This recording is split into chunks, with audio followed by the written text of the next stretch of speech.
If you're one of the thousands who's ever asked a simple, burning question, why is it so expensive to do my hair? Now buckle up. You're about to enter a world of truths that might just stir something deep inside you. For many, it's hard to wrap their heads around the pricing of hair services. It's only a wash, a cut, a few hours in the chair. How does that add up to a week's, sometimes even a month's, grocery bill? Sure, we understand time, talent, and effort are involved. But is it really worth that much? It's a question that's crossed almost everyone's mind. Why are hair salons so expensive? There are 3 core reasons behind this price tag. 1, you'll probably understand and maybe even respect it. It's wrapped in confusion, pride, and a fair bit of greed. And the third, that one exposes betrayal, corruption, a culture hijacked by greed and stripped of its soul, a once beautiful industry, rich in heritage and talent and now manipulated for gain, at the cost of your pocket and the spirit of the stylists within it. Artists turned into machines, passion replaced with quotas.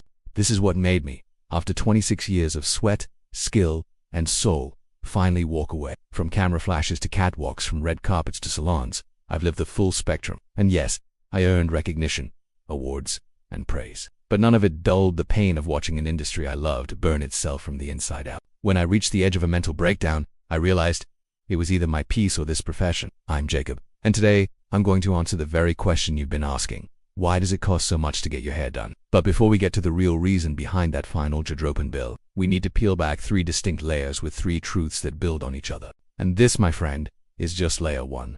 Let's zoom in. 1.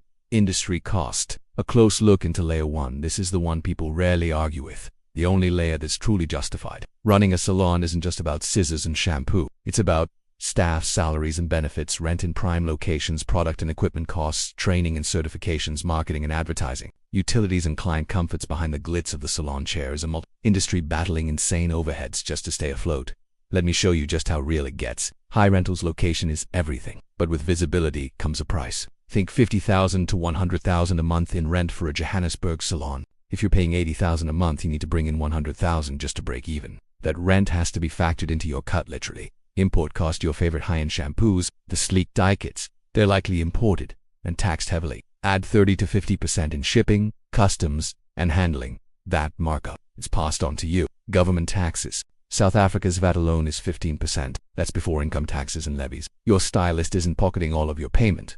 A chunk goes straight to the taxman. The perfect storm. High rent, heavy import taxes, government levies. Put them all together and you've got a pricing disaster waiting to happen. Salon owners are forced to balance books, keep the lights on, support their team. And yes, they too have to survive. This isn't about greed, it's about reality. Let's break it down. Rent $30,000 to assistants, 8 shampoo, conditioner, 600 utilities, 4,000 client refreshments, total $43,600 month. Divide that by 100 clients. You're looking at $436 per cut. And that is before your stylist even touches your hair. Add 30% for labor and expertise. And now you're sitting at $566.80. That's not a celebrity price tag. That's just breaking even. Now, you could try to go it alone. You could attempt to run a prime location salon solo, but you'd need at least 4 stylists, each doing 100 cuts a month. Set your base price at $200. That's 400 clients by 200 equals just enough to pay the bills. But let's say we include stylist value and now you're up to $260. And here's where my irritation boils over, because this is where the numbers stop making sense, and where ego, exploitation, and dishonesty begin. The second reason I walked away is coming up next. And it S1, that S going to rattle your cages. Some will cheer, others will curse, but we're turning the spotlight on those rotten apples who inflate their worth, drain your wallet, and strip our industry of its humanity. Are you ready to go deeper? Because next, we explore a realm where stylists aren't creators anymore. They're just salespeople. They're actors in a system that glorifies status over skill and profit over passion. This next part, not everyone will like it, but if you're brave enough to hear it, I promise you'll never look at a salon chair the same way again. Layer 2, greed, ego, and the broken soul of the hair industry. Let's dive into the heart of the industry. The layer that stinks of perfume, perfect smiles, ego, and money. The layer that totally turned the hair industry on its head. Let me be clear, I'm not anti-money. This is the layer where salons look more like fashion showrooms and less like safe creative spaces, where value is measured in how much profit can be squeezed out of one head of hair, not how much confidence, joy, or dignity can be restored in a client. How many times have I ended up in heated debates with salons, telling them, plain and simple, people are struggling, the world is on fire, families can barely afford to buy food, and yet we still have stylists charging sky-high rates, as if a haircut is supposed to replace a monthly grocery shop. Yes, I know we have to survive, I know there's a baseline cost. But tell me, why must a woman pay more for a haircut that has the same length and effort as a man's? Then suddenly I find salons flipping the script and charging more for men's shortcuts than women's. Where's the logic? Where's the fairness? Here's an idea. Throw gender out of pricing. Price according to cut length and density: short, medium, long, extra long. Two clients can walk in with shoulder-length hair, but one has half the density. Same price. That's a rip-off. Now, let's talk color. Let me break it down. 30 milliliters of color costs $500. The same 30 milliliters of hair color get used in foils. And suddenly the client pays $1,200. The stylist walks away with 30% of the service costs. Yet the salon is raking in 80% profit on a service that is only 7% more expensive to produce than a basic color. If color is $500 with expenses and profit included, then fine. Charge a little more for foils at 10% on expenses, 10% on stylist cost. But where the hell does that extra 60% profit go? Into someone's back pocket. In some hair salons, you're paying for the name, not the service. You leave the chair thinking, wow, that was expensive. But at least it was done by a known stylist. Except that famous hairstylist never touched your hair. Your stylist did. And I'm not saying that any hairstylist should undercut their worth. I know what it takes. The effort, the training, the late nights work. But get this straight. You are not 90% more important than your client. It's basic human decency. A client should not be paying more for a hair service than what they spend on a month's worth of food. And here's my credentials, in case anyone is wondering whether I am just bitter.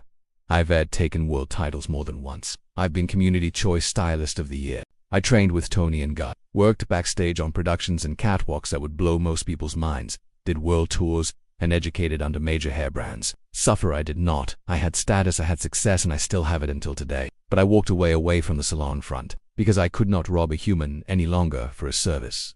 I no longer saw the value in charging what salons are charging. I opened my own private hair studio where I charge what's fair. I work harder, I see more clients, but I sleep at night. I'm not saying every salon is evil. I've met honest ones. But the game is rigged. The big salons, the monopolies, they play the roles of employer, bargaining counsel, competition judge. They've turned the system into a machine, and if you don't fall in line, you're out. They say it's to protect the industry. No, it's to protect their own power. How do I know this? I've been there. 26 years in the hair industry. I've served on the employer's faculty, have always been vocal when people take advantage of someone or myself. I say it like it is. If you don't like it, well, come kiss my shiny backside.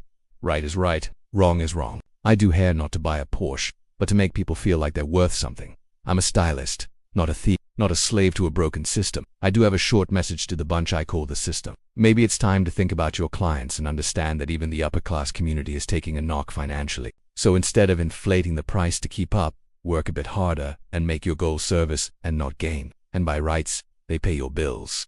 So come back to reality. And now, friends and viewers, now there you have it.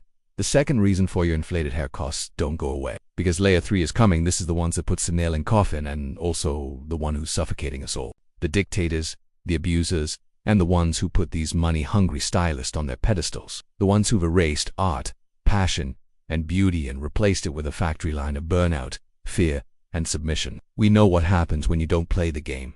We've all seen it. But before we climb into layer 3, let's pause and reflect. So, let's just stop, pause, take a breath. Let that sink in. You've just heard the truth most in the hair industry are too scared to say. The emotional costs, the financial breakdown, the human consequences. I am anti-exp. This isn't just about the hair industry. This is about dignity, about truth, about waking up and remembering that behind every price tag is a person with bills, struggles, and dreams. If you're a stylist and honest, then tell us, are you charging truth or tradition? If you're a client, tell us, are you paying for service or status? If anything in what I've said resonates with any part of you, please help me get this out to the world. Give this a like and help spread the word. Share this with your community and let's spark a conversation. And if you want to hear more of me talking raw truth about the hair industry, hit subscribe so you don't miss the next drop, but most importantly, leave a comment. Whether you're part of the angry crowd or one of the people who needed to hear this, speak your truth. And what matters most to me is your word and judgment. And so we get to the final layer and the main culprit of your high price tag or service cost. Layer 3,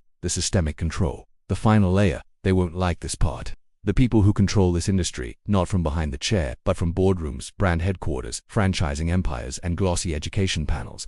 The ones who put on suits and smile while stylists bleed behind capes. This layer is about the corporate hands that grabbed hold of something artistic and personal and twisted it into a product line, a revenue model, and a hierarchy. This is where things get dark. Fear, control, psychological warfare disguised as career paths. You should be grateful. You're lucky to work here. This is the standard.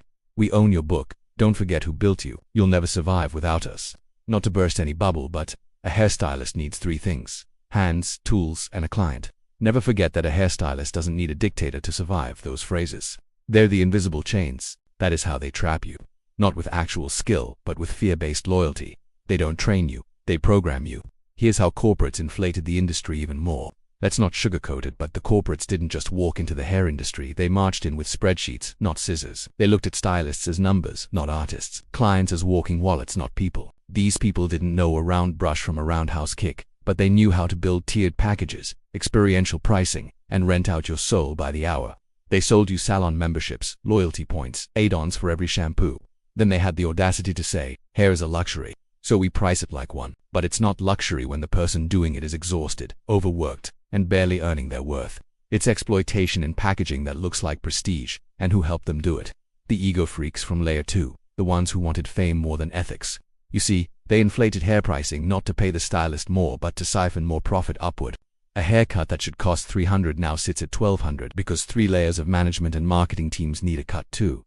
You're not paying for skill anymore. You're paying for branding, rent and designer malls, corporate dinners, and vanity metrics. And guess what? The stylist still earns a fraction. These corporate systems were never built for us. They were built to trap us, to make us believe we're nothing without them. But the truth is, we were always enough. Hands, tools, client. That's the trinity. That's the truth. I'm not anti-money. I'm anti-exploitation. If layer 2 or 3 hits you hard, just know you're not alone.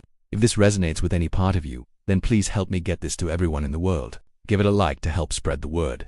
Share it with your community, your colleagues, clients, friends. Subscribe if you want to hear more of me talking real about this industry. And most importantly, leave a comment.